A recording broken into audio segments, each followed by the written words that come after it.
Assalamualaikum. Waalaikumsalam. Silakan masuk, Mbak. Iya Bu. Ya, silakan duduk. Terima kasih Bu. Iya, sama-sama. Gimana? Udah nyaman duduknya? Sudah Bu. Oke. Dengan Mbak Mia ya, yang tadi malam udah janjian mau ketemu ya? Ya Bu. Dari malam saya ketemu. Iya. Dan sebelumnya dari mana Mbak Mia? Saya dari kosan Bu. Oh, dari kosan. Langsung ke sini kan? Iya, langsung di sini. Emang nggak ada kuliah hari ini? Kebetulan hari ini hari tenang Bu, sebelum menjelang UAS. Oh, udah hari tenang ya? Iya. Oke.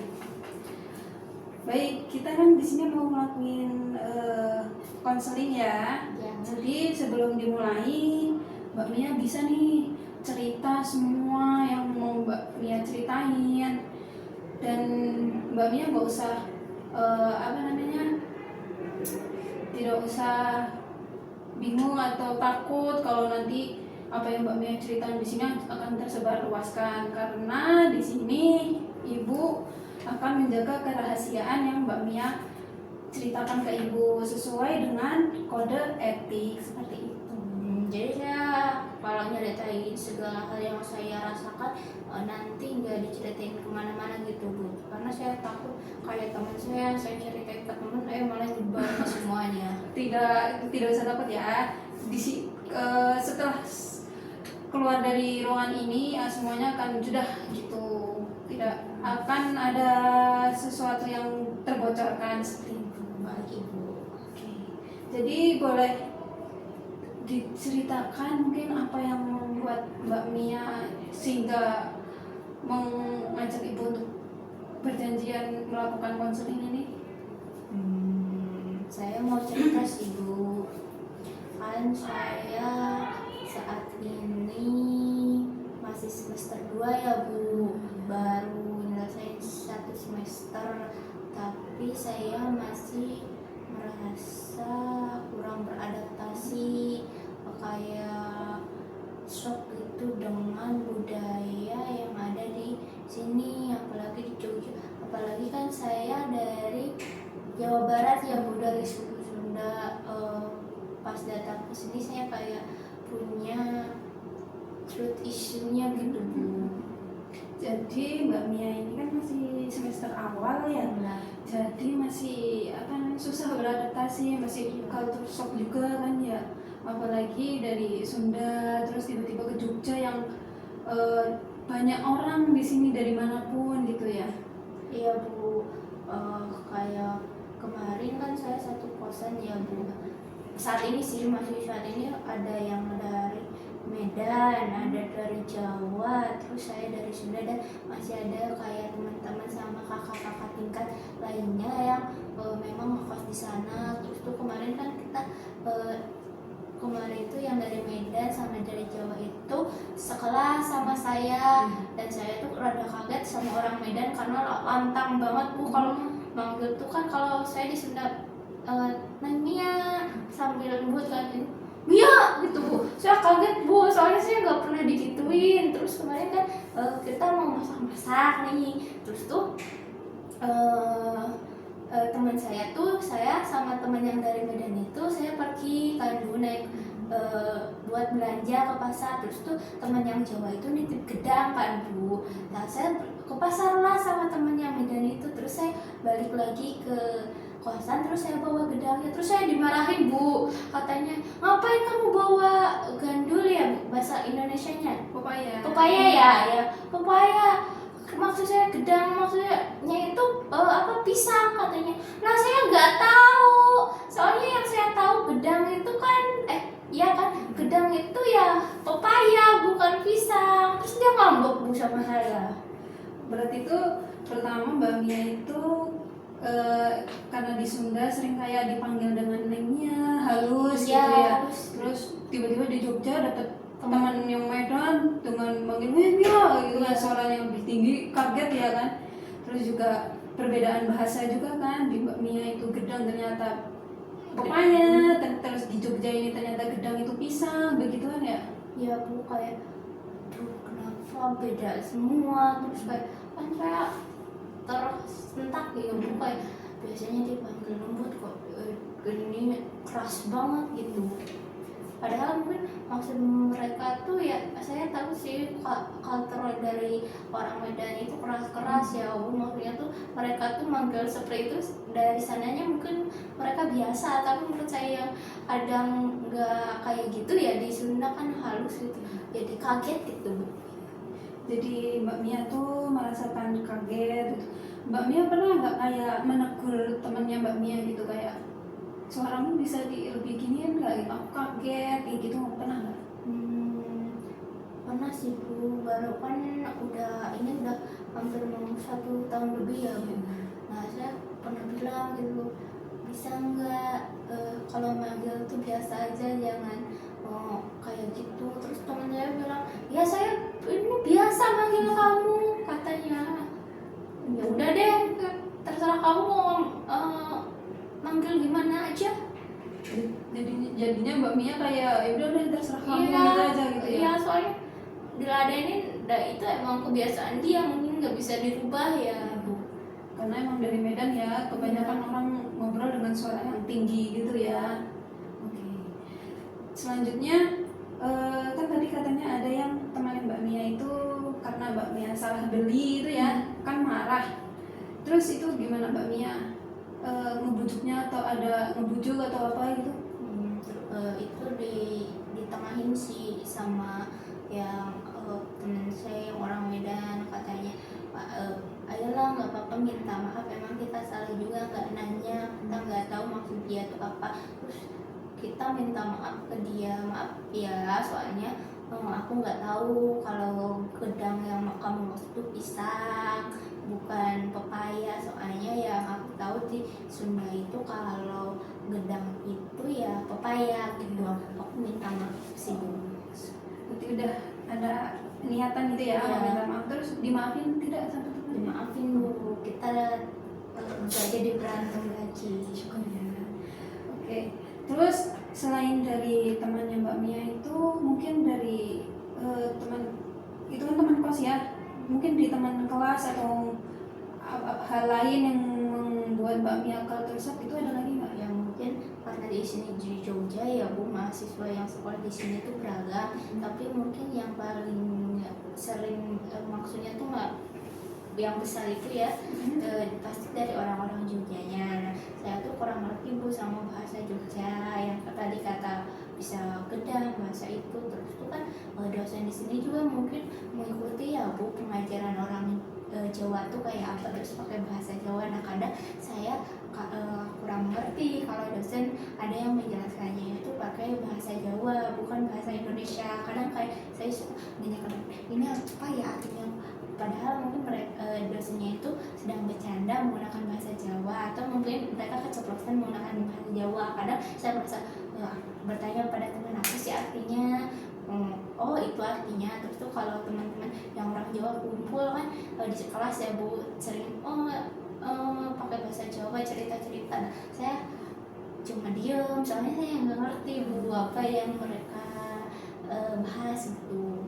Berarti itu selama setahun Mbak Mia di Jogja ini, Mbak Mia berarti belum bisa ya pakai bahasa Jawa gitu ya? Kalau sekarang sih kayak ngerti, dikit-dikit ngerti, tapi saya nggak tahu gimana ngebalas mereka Bu. Soalnya kan yang tadi saya cerita, saya juga punya teman yang kosan Jawa yang jauh itu kan Bu. Nah saya tahu sedikit-sedikit sekarang, saya tahu artinya kayak gedang itu pepaya, itu apa maksud yang lainnya bahasa Jawa yang lainnya, tapi saya nggak tahu gimana cara ngebalasnya gitu. Berarti Mbak Mia ini paham sama orang Jawa, apa yang orang Jawa ucapkan, tapi Mbak Mia nggak bisa ngobrol pakai bahasa Jawanya gitu ya? Saya paham tapi yang sedikit kayak saya tunggu kayak apa yang kayak bahasa sehari-hari gitu. Kalau orang Jawa ngobrol gitu saya tahu sedikit-sedikit, tapi kalau yang kayak kromo terus kayak panjang satu kalimat bahasa Jawa doang saya kurang ngerti. Biasanya kalau dengan teman-teman ini pakai bahasa daerah atau pakai bahasa Indonesia ngobrolnya Mbak Mia? Terkadang yang saya sebutkan tadi Bu, ada yang berkelompok pakai Jawa, ada yang pakai bahasa Indonesia. Jadi kalau ada yang ngobrol pakai bahasa yang lain gitu. Saya kadang bingung, tapi kalau saya tahu kadang saya nyaut atau enggak, kalau mau tahu banget ya Bu kepo gitu. Saya kadang nanya ke teman saya yang dekat, ini apa sih artinya. Tergantung kondisi gitu berarti ya. Iya. Oke. Mbak Mia ini selain dalam bahasa ya, perbahasaan, mungkin ada lain lagi gitu Mbak Mia kultur shocknya? Dalam bahasa mungkin cukup itu, sama itu mungkin Bu ya, kalau kan lampu merah ya, orang-orang kan bilangnya lampu merah, kalau di saya pakai biasa aja. Kalau di sini kan ada sebutannya ya Bu, saya lupa apa ya. Bang Jo gitu. Ya itu Bang Jo. Saya paling pas pertama teman saya bilang nanti dari Bang Jo ke kiri ya. Saya pikir Bang Jo itu warung makan Bu. Makanya saya cari Bang Jo yang mana ya Bang Jo. Terus aku nggak tahu Bang Jo. Terus aku telepon temanku ya, Bang Jo itu yang mana? Aku nggak nemu warung Bang Jo. Bang Jo itu warung, bukan tempat makan, kata temanku. Bang Jo itu lampu merah. Oh, lampu merah itu Bang Jo. Kenapa disebut gitu? Aku nanya ke temen, ya nggak tahu. Udah gitu dari dulu katanya. Mungkin karena singkatan ya itu Bang Jo ya, singkatan dari bahasa Jawa gitu kan, merah kuning hijau gitu disingkat gitu. Berarti juga kayak istilah-istilah Iya, Jawa kayak itu ya. terus tuh kayak mata angin arah gitu Bu. Kan kalau di saya tuh tinggal bilang ke kiri, ke kanan, ke atau enggak barat, utara, timur, selatan. Tapi paling udah itu dari sini lurus ke kiri. Tapi kalau terus tuh ke kanan, ke kiri lagi gitu. Kalau di saya ya di Sunda Bu. Tapi kalau di sini misal kita nanya alamat ini kemana, lurus ke kidul, kaler gitu Bu. Saya nggak paham mata angin Jawa maksudnya gimana. Terus tuh lanjut aja ke arah Gunung Kidul yang mana, kan banyak gunung-gunung. Saya kurang paham Bu, itu bikin saya pusing di sini. Iya, Ibu juga dulu waktu awal-awal ke Jogja juga bingung itu arah-arah kidul kulon kayak gitu. Jadi Ibu biasanya kalau kayak gitu pakai bahasa Indonesia, minta suruh jelasinnya gitu. Terus selain itu apa ada lagi Mbak Mia? Nggak ada sih Bu, kalau perasaan kayaknya segitu aja sih. Tapi saya masih kurang nyaman sih kalau di Jogja, kayak masih rindu rumah. Masih ada, oh kan baru setahun ya, Ya. jadi masih ada kayak miss miss gitu, miss home gitu, homesick dia gitu ya. Iya Bu, apalagi kan saya anak bungsu ya.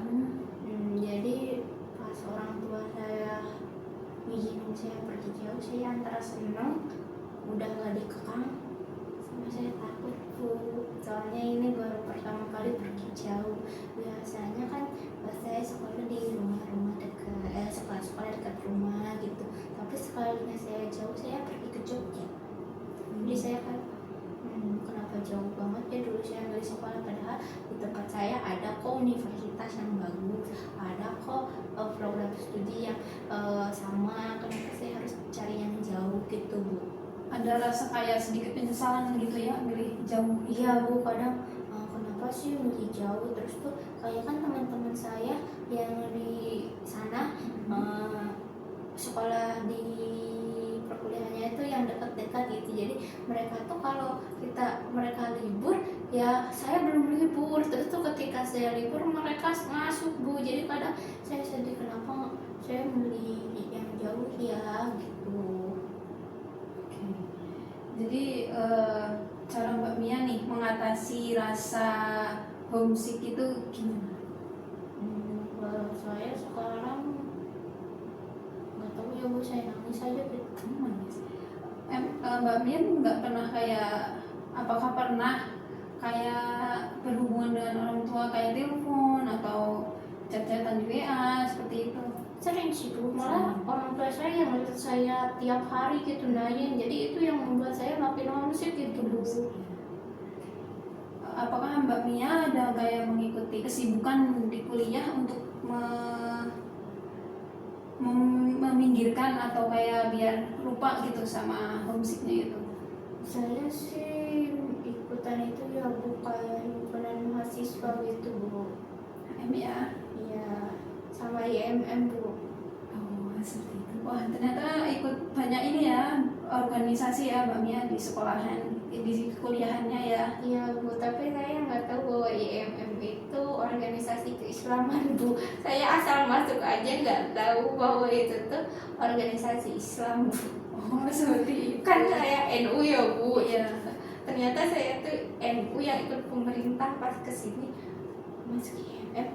Oh, kok beda banget ya gitu. Saya kira IMM itu ya udah kayak Irma di sekolah gitu ya Bu, ikatan remaja masjid gitu. Ternyata IMM itu organisasi besar. Iya. Dan itu Muhammadiyah lagi gitu ya. Jadi Kayak saya saya rada shock ya, itu juga termasuk culture shock sih ya. Kayak saya misalkan pembacaan atau hal-hal yang berbau kan sedikit berbeda dengan Muhammadiyah. Nah, itu saya berbeda, tapi saya juga senang gitu di IMM karena teman-temannya juga pada baik, terus tuh kakak-kakaknya juga saling membantu gitu. Misalkan kita nanya, mereka menjawab gitu. Jadi di IMM itu ataupun organisasi yang satunya tidak ada ya yang kayak senioritas gitu, tidak ada kan? Sampai saat ini belum ada sih Bu. Kayak teman saya cerita gini-gini di di organisasinya. Di saya sih belum menemukan itu ya, masih baik-baik, masih saling bantu gitu. Nggak, adik-adik tingkatnya juga kekeluargaannya dekat kok, yang saya rasakan ya Bu.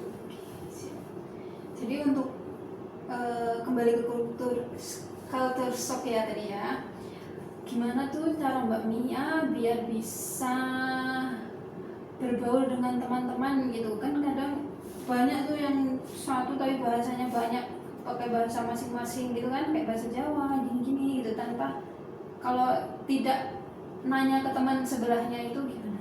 Kayak kan saya bilang Indonesian please, karena mungkin mereka juga ngerti ya Bu, bukan orang Jawa semua yang kalau di situ, bukan orang Sumatera semua, bukan orang Sunda semua. Jadi boleh nggak Pak sambil bercanda Indonesian please itu, biar mereka ngobrolnya pakai bahasa Indonesia, jadi biar semuanya juga ngerti gitu.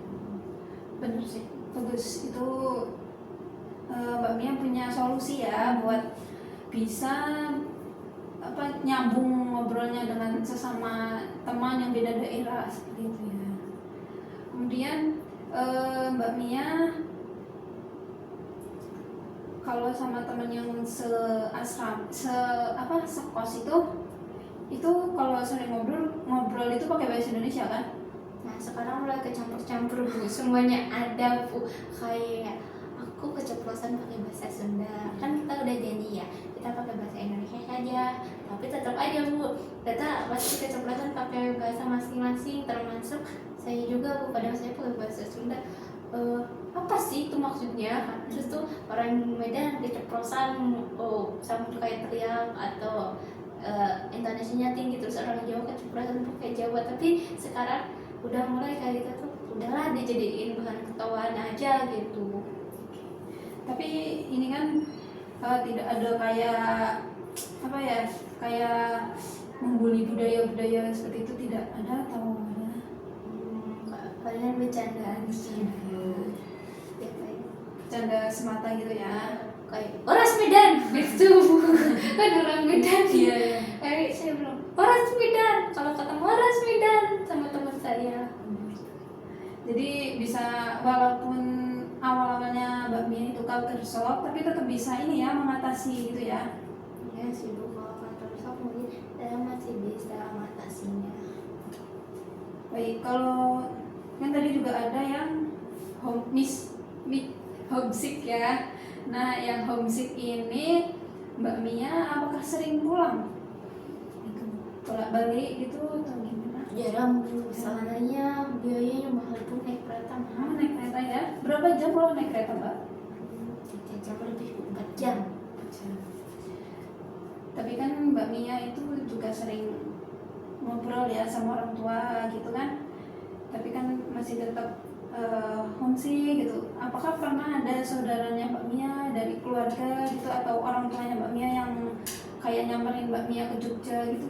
ada sih bu, kakak saya nyamperin ke saya tapi malah saya nangis makin kejar bu, soalnya pas dia mau pulang sedih lagi. Kayak di kosan tuh tadinya ramai, terus pas kakak saya pulang jadi sepi lagi. Jadi Iya, saya nangis bu pas nganter kakak saya ke stasiun. Setelah itu malamnya saya nangis sendiri bu. Mbak Mia itu nggak cerita gitu sama temennya Mbak Mia itu atau sama keluarga gitu, kalau kayak aku tuh kangen sih kayak gitu?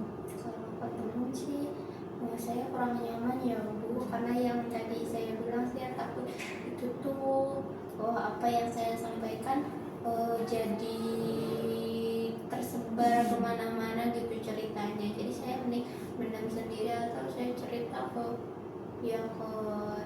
orang tua atau kakak saya sih bu. Tapi biasanya kalau Mbak Mia cerita ke orang tua atau kakaknya itu respon mereka bagaimana? Ya kamu sabar katanya, kalau emang kamu udah ngambil keputusan mau kuliah jauh ya jalani katanya, jangan malah nyerah di tengah jalan kan. Ya mungkin katanya emang rindu rumah terus pengen pulang kan, nanti ada kesempatan pulang katanya gitu bu. Benar juga apa yang dikatakan sama ibu atau orang tua Mbak Mia ini. Kita juga kan diajarkan dalam Al-Quran bahwa setiap kita manusia itu diutus menjadi rahmat bagi semesta alam gitu. Begitu pula dengan Mbak Mia, ada potensi dan kekuatan rahmat yang luar biasa untuk menghadapi dan beradaptasi dengan tantangan ini. Kalau seumpama Mbak Mia ini homesick, kangen, rindu, itu bisa Mbak Mia kayak selalu mengirimkan doa, berdoa semoga orang tua selalu disehatkan, kayak gitu-gitu Mbak.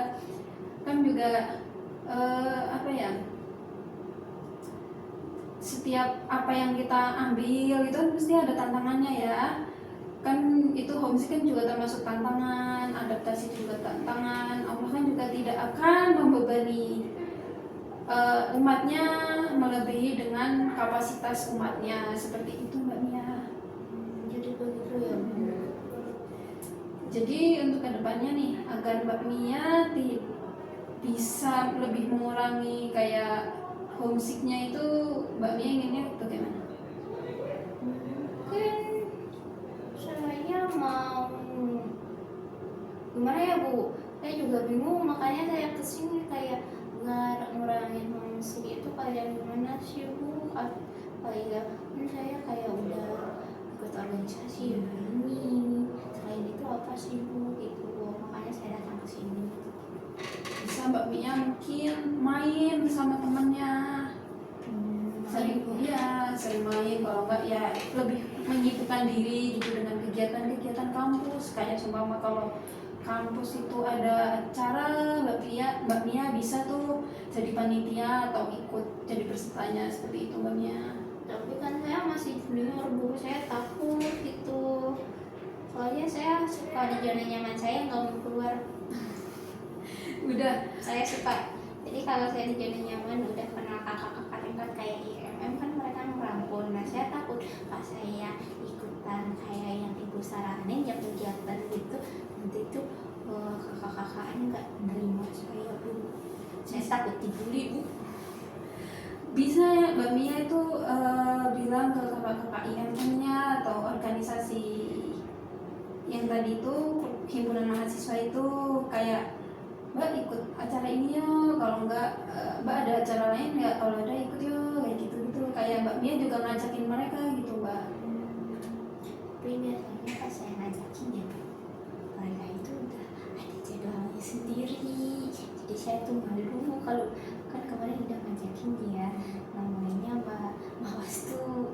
Nah kemarin udah saya ngajakin tapi beliau itu bilang Mbak ada acara buat nyusun proposal dia, kan dia udah akhir semester ya bu, ada acara jadi nggak bisa ikut, maaf ya katanya. Terus saya siapa lagi yang saya ajak gitu, saya bingung.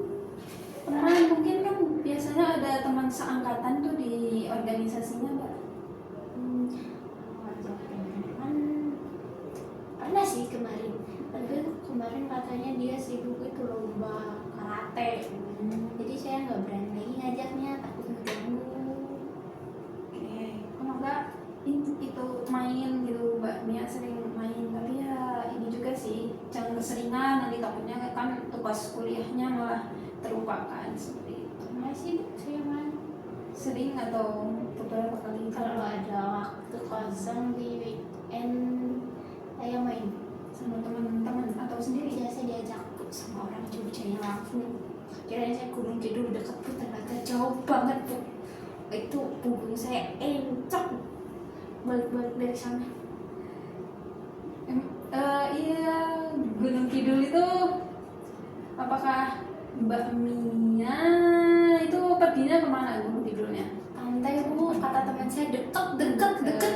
Saya nanya kan di jalan, ini seberapa menit? Tenang, bentar lagi. Ini berapa menit? Itu udah sejam lebih ya bu. Tenang, katanya. Percaya sama aku orang Jogja asli. Ini berapa lama? Ternyata itu hampir 1,5 jam. Ternyata ini ya, sebenarnya orang Jawa itu Ya bu, saya jauh ya. katanya saya nanya kan bu, ini jauh nggak ke tempat ini? Dekat, ternyata 10 kilometer bu, kan 10 kilometer hampir setengah jaman ya. Bohong ya kamu. Saya jadi nggak percaya lagi kalau orang Jawa bilang deket-deket ternyata jauh. Jadi saya hitung di map berapa, kan itu ada waktunya ya. Saya berarti segitu. Saya lebih percaya map sekarang bu, karena dekatnya orang Jawa ternyata melajunya jauh banget bu.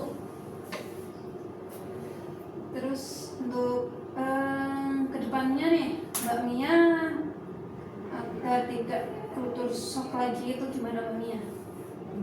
Ya kalau mau podcast aku mungkin mulai menerima ya bu, kayak tadi kayak kalau teman-teman ngobrol kayak boleh nggak pakai bahasa Indonesia biar saya ngerti gitu. Terus tuh saya mulai paham, kayak ingat-ingat diri saya, oh Bang Jo itu lampu merah, kalau gedang itu di sini pisang, kalau ini gitu bu. Saya ingat-ingat apa yang orang-orang yang dari Jawa katakan itu, jadi nanti nggak salah paham lagi. Terus saya ingat-ingat, oh arah kidul wetan kulon kaler itu di mana? Oh kidul itu sama dengan selatan ya bu. Terus tuh gitu-gitu bu. Jadi Mbak Mia ini ya, kalau nggak sama teman itu kayak meminta untuk kalau bisa pakai bahasa Indonesia Iya. gitu. Terus juga Mbak Mia menghafal kayak yang sering kata-kata yang sering diucapkan seperti itu ya.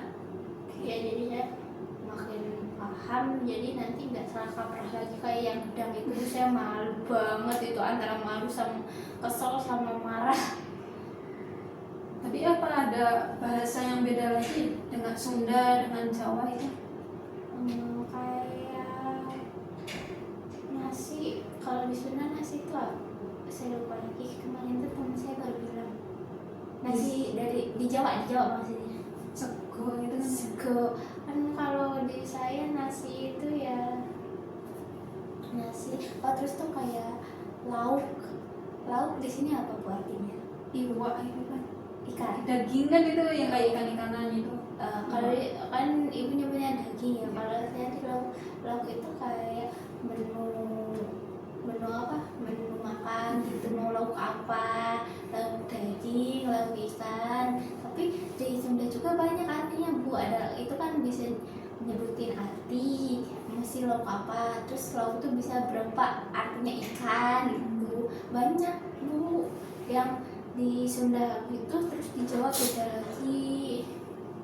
Masih banyak ya kayak kosakata yang mungkin buat Mbak Mia berhati-hati lagi gitu ya, takut terulang lagi yang gedang gitu. Iya.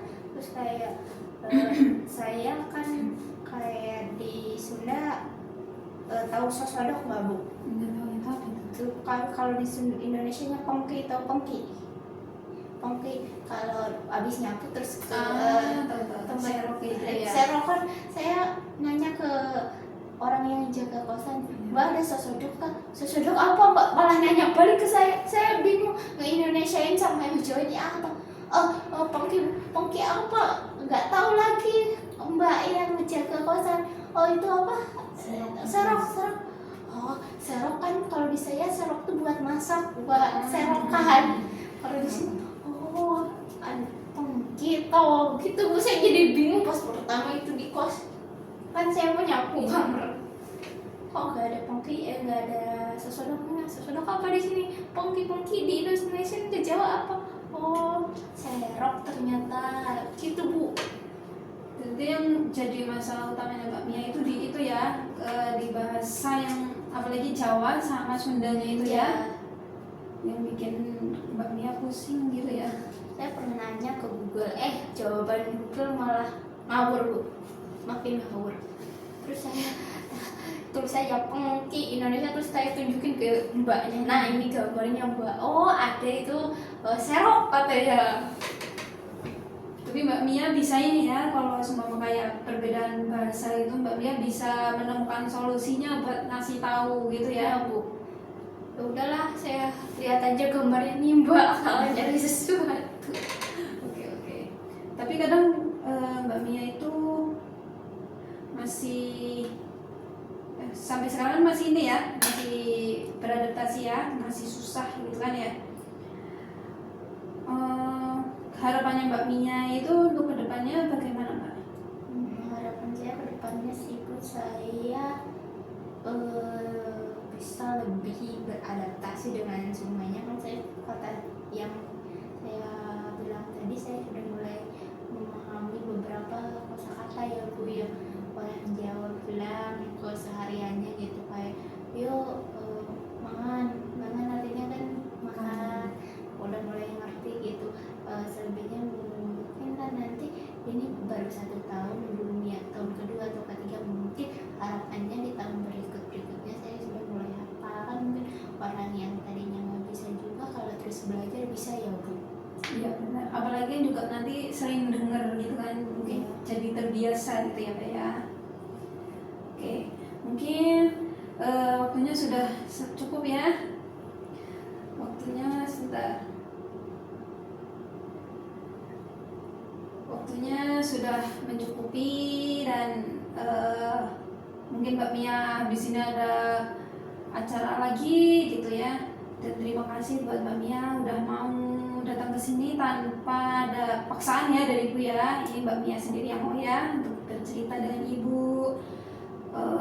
Ibu mau mengucapkan terima kasih banyak dan salut Ibu dengan Mbak Mia karena bisa menemukan solusinya Mbak Mia dalam mengatasi perbedaan bahasa gitu ya, apalagi Sunda dan Jawa gitu. Oke. Nah, saya juga mau mengucapkan makasih sama Ibu udah mau dengerin cerita saya yang absurd ini Bu. Ya, karena soalnya saya semoga Ibu bisa dipercaya dan nggak cerita-cerita ke yang lain.